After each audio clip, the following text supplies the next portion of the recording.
关心国际新闻来讲，以色列伫今年5月7日到7五办建国74周年这个庆祝活动，因为迄一天中部的都市叫做伊勒发生一件攻击事件，造成上无3人死亡，真侪人受伤送去病院。这个攻击事件发生前，以色列有真侪地区为3月份起就发生过真侪类似事件，夺走15条人命。以色列警方目前初步定调，这是一件恐怖的攻击，正全力要抓嫌犯。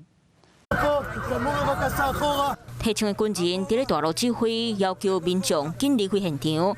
以色列中部城市伊勒伫咧当地时间5号发生一件攻击，互上少3个人过身。We have unfortunately we have 3 dead people, 3 dead citizens, and several wounded that were taken to hospital.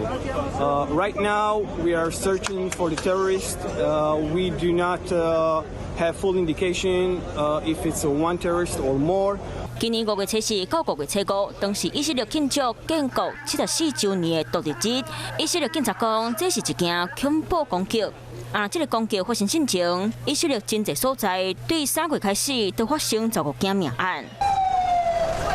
即马以色列警察要求民众留伫咧厝内，唔通出来。当地媒体报道，凶手敢若手提刀仔伫咧公园锁定一般民众。 不过警察无详细说明到底发生什么代志，或者是歹人一场。代志发生过了后，以色列的外交部长要来破文骂这件暴力的攻击。生生不息，宏观视野，我是申宏。想要看体育新闻，就要赶快看华视新闻，赶快按赞、分享、开启小铃铛哦。